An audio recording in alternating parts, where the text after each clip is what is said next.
Magandang araw sa lahat ng mga Pilipino sa mang sulok ng mundo, Luzon, Visayas at Mindanao. Ito ang Kabirada Lance Channel at ako si Lance. Para sa hindi pa nakapag-subscribe, paki-subscribe naman at paki-like and share. At kung meron kayong masasabi sa video ito, paki-comment at pag-usapan natin sa comment section para naman tayo magsama-sama panghabang buhay. Paki-hit ng notification bell at tayo magsama-sama forever. Okay, nandito na ang balita. Nabitin ka sa Senate hearing, kung sa pa yung gusto mo? Wala man nabitin, pero mas gusto ko unta na mas kakang pangutana pa kay daghang ikaw nga yung maitatanong pa na lumalaman ng tao. What I'm trying to say is that at that short of time that I was sitting there as a resource person, ako yung the one who had the longest experience dito sa mga gobyerno. I was a prosecutor, then I was vice mayor, congressman, and then presidency. Ako yung may maraming experience na nadaanan. Yung pinaka-importanteng nakatulong talaga sa akin, yung pagka-abogado ko at naging prosecutor. Medyo hindi naman sa pang nagyayabang ako, pero tapak ko talaga yung crime and criminality and criminal. Mabuti na naman ng buong sambayanan ng Pilipino na talagang hardline. Hindi naman ako galit. Yung sabihin mo na may galit kaagad ako sa puso. Hindi yun, but hardliner talaga. Kaya nga ako nagturo sa Police Academy. But hindi ako nagturo dito sa mga colleges and universities. Pwede naman sana dito lang ako noon. Kaya lang talagang sinadya ako na mag-travel ako ng mental pagkatapos ng trabaho ko sa ako. Kasi gusto kong magturo sa mga pulis, pati sundalo. Ito, importante ito. Itapon ninyo sa labas. Sa Manila and everywhere. Baka hindi kasi di ako na buha yung takbo ng utak ko. Kasi matagal ang tatay kong gobernador dito sa province of Davao. Wala pa itong Davao del Sur, wala pa yung Davao del Norte, Davao Oriental, wala pa yan. Isang Davao lang yan. Ang capital, Davao City. At matagal ang tatay kong gobernador, so isang probinsya yung hawak niya. Kaya kung pupunta siya sa Davao del Sur, hindi siya magkapunta na ng Davao del Norte o Nisende. At kung minsan pupunta siya ng Oriental, sasakay siya ng barko ilang araw, kasi Davao del Oriental yung facing the Pacific Ocean. Ganun kalaki ang Davao. So more or less yung isang malaking lugar, magulo yun. Hindi naman kaagad-agad, pero putukan dito, putukan doon. Kaya ako nasanay na nanonood sa tatay ko, yung usap niya palagi, yung probinsya commander, yung mga Philippine Army, probinsya officer isa yung sa police PNP. Kaya marami akong input sa buhay ko. Sa galit talaga ako sa... Hindi ako galit sa isang tao na. Galit ako sa lahat. Pati yung mga pulis na alam nila, mali is mali. Droga is droga. Hold up is hold up. Kidnapping is kidnapping. Kaya sabi ko, pag nagsalubong tayo sa isang kanto, nagulo talaga. So, ano? Mayor, sabi ni Trillanes, may draft yung sa Senate hearing, yung statement mo na may draft na daw na nasabing sa ICC. Anong reaction natin sa inyo? Alam mo kung maniwala kay ni Trillanes ang bakla na yan, walang ginawa na kung hindi magdaldal. Huwag kayong hindi ko nga sinasagot eh. Kaya hindi ko sasagutin yung buuan ng wala. Kaya ang isang misteryo na may isang tao na bobo, bakit lumusot sa PMA, hindi naman nakipaglaban sa Mindanao, walang ginawa ang kulol, kung hindi magkudita, gumawa ng kaguluhan sa bayan natin, tapos ngayon, siya pa yung hero, siya pa yung kala mo, ano, the idiot, itong si Trillanes. Ano ang style ng buang na yan? Kung katabi ka niya at ayaw niya ikaw, pipinturahan ka niya ng itong para maging puti ang ulol na yan. Wala namang medal of valor, wala namang medal of merit. Tapos nagwala dyan sa... Alam mo, kung ako ang presidente ng panahon na yun, patay na yan. Kung ako ng presidente tapos mag-mutiny na doon, matagal nang kasabay siguro ng nitong ibang cemetery. Mahirap kay Nograles ay Trillanes, akala niya matapang siya. Yung pagkakala niya kay sundalo siya, ay dumaan ng PMA. Malaki ang respeto ko sa mga sundalo. PMA yan. Pero itong ulol na ito, at bakit sumalig na yan sa inyo? Siya lang may utak, siya yung may bayag na Trillanes. Tumahimik ka na lang, wala ka nang ginawa. Wala ka nang ginawa sa bayan mo. You have nothing to contribute or had contributed to this country. At umpisa ka, lumabas ka ng barak, gulo ka, binigyan ka ng amnesty, ngayon, ang bunganga mo, bunganga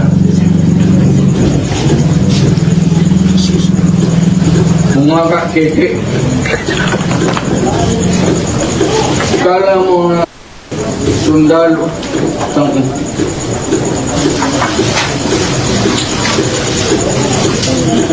wala, anong contribution niya? Anong nagawa niya sa Pilipinas para kung magsalita ka lang hero? What have you contributed to this country? May nahatid ka ba ng kapwa mo Pilipino na pobre na nahatid mo sa ospital? Nalagaan mo? Nagpakain ka ba dyan sa mahirap ng tao sa Maynila? Hindi ka nga kilala sa Caloocan tapos gusto kang... Alam mo, pag tumakbo ka Trillanes sa Caloocan, doon ako magkampanya. Utang ina mo, doon ba ako makita? Doon kita babuin. Talagang baboy, talagang baboy. At kunin ko yung mga istorya ng mga classmates mo sa PMA, pati yung sundalo. Doon ko sabihin sila, ito yung sinabi ng mga sundalo sa ulol na ito.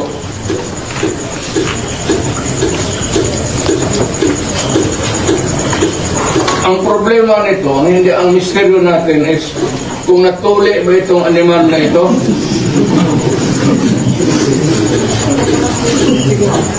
buang-buang gago sila. Mayor, ngayong All Souls Day, bali, ano po ba ang mensahe niyo sa inyong parents considering ang mga nangyayari ngayon sa inyo? Well, maybe sa langit, no, I'd like to assume or presume na sa langit ng tatay pati nanay. Kita naman nila ang at malapit na rin ako. Tanda na ako. Kunting panahon ako. Kung makita yung katawan ko, dito na rin ako. Sabi ko dyan lang, sa isang kanto, tinuro ko nga bibong dyan para na hindi pa dyan doon. Yung mga ganon because of my Chinese ancestry. Diba alam ng tao siguro na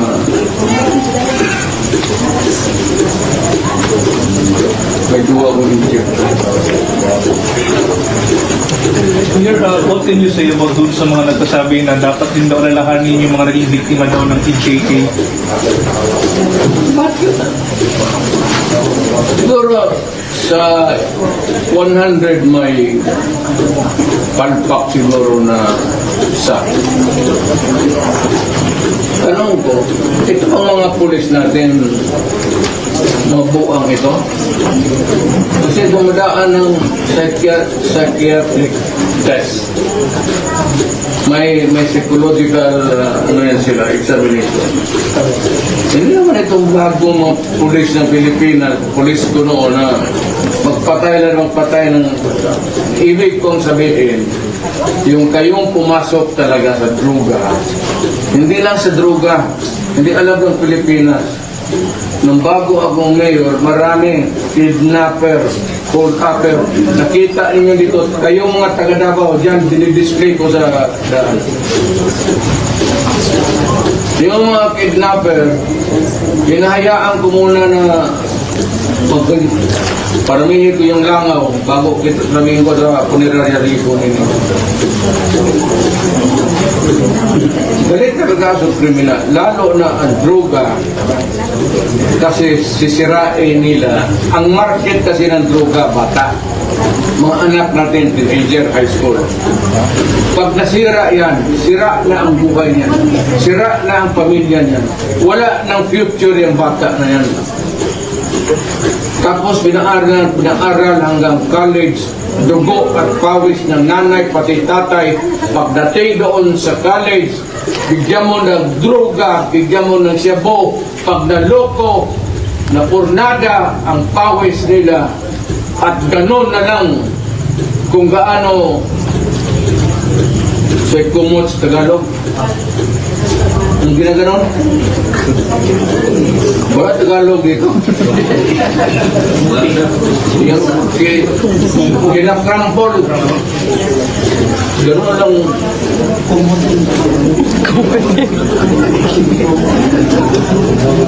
Wala akong simpatawa niya. Basta yung droga, kidnapping, kriminal. Huwag natin pag-usapan, alam na dito sa dami. Kayo nandito ngayon, nakikinig kayo, pati sa likod ko, nakikinig ngayon dyan. Kung ikaw ay hold upper, kidnapper, umalis ka na kasi pag naabutan kita, utang ina-ilibing ka talaga dyan sa pakanting mo. Mayor, bumisita po si BBM dito sa linya ng kanyang papa o kanyang ama. Sabi po nung mga nakararami na wala po din silang utang na loob sa iyo. Ano po yung ano po yun? Wala silang utang na loob sa akin? Yes po, kasi kayo po yung dahilan kung bakit naibig po yung kanyang mama doon sa linya ng kanyang. Wala ako utang na loob sa kanila. Wala silang utang na loob sa akin. Hindi utangan ng loob ito. Hindi kami magkilala, hindi kami magpinsan. Wala akong... Hindi ako naniningin. Trabaho lang ako. If they offered to say that statement, they are utterly ridiculous. Lahat yun trabaho ko.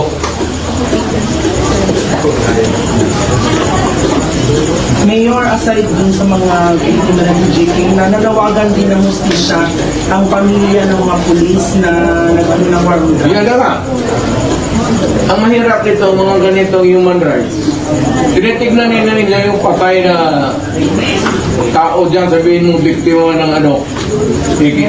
Eh paano yung mga polis ko, mga sundalo ko? Ayan, nakalibin din dito banda. Paano yan? Paano yung mga sibilyan? At paano yung mga pamilya dito sa Pilipinas na nasira ang buhay nila dahil sa droga? Kayo mga drogista, talagang papatayin ko kayo. At kayong taga Davao, alam ninyo,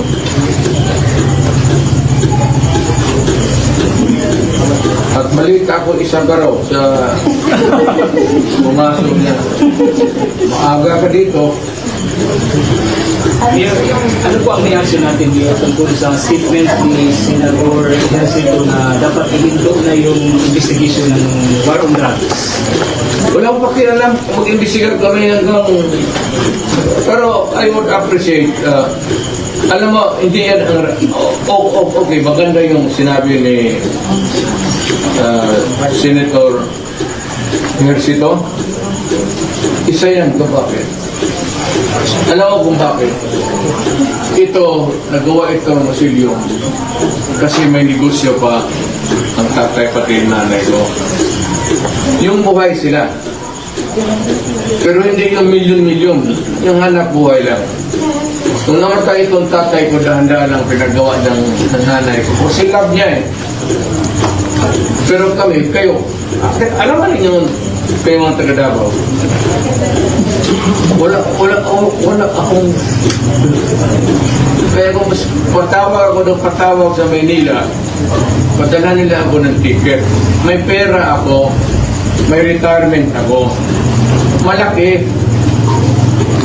Ang problema, hanggang kailan ako mabuhay sa mundong ito? Retirement pay ko na lang ang doon ko pa kunin yung pamasahe ko. Meron kung sa meron. Pero hindi ito tatagal ng 7 to 10 years. Buti sana kung may mag-disponer sila na isipin na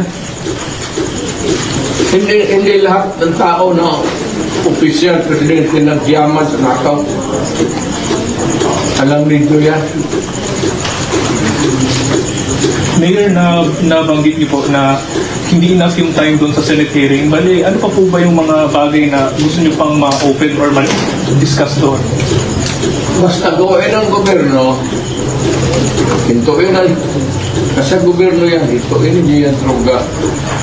Kasi yan talaga ang unang masisira ang bayan natin yan. Kawawa ang next generation. Yung nag-high school, pati maging college. Huwag na masyadong nasa media kasi alam ko, turugis ka kayo lahat.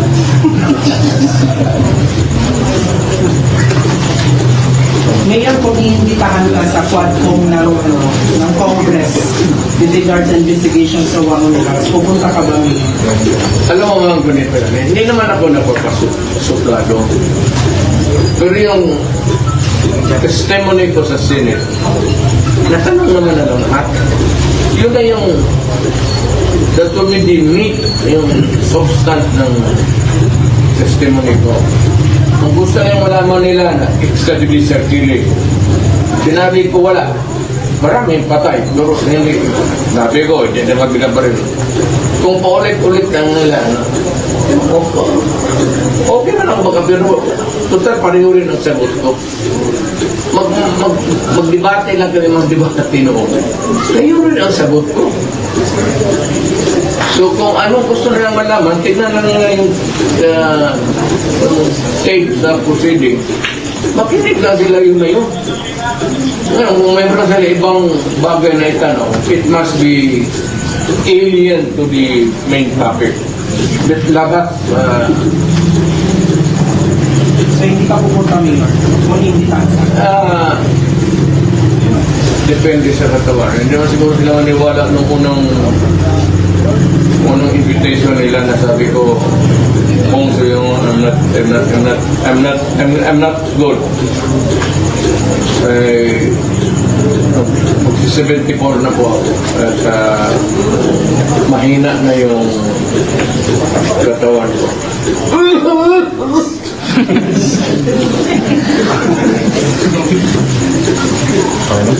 Mayor, kung babalik ka sa Davao bilang mayor, anong gusto mo pang ipaano, gagawin dito? Alam ko, behave lang tayong lahat. Kung ako maging mayor ulit, pakiusap lang. O talagang galing sa loob mo. Lumayo naman kayo. At hayaan ninyo ang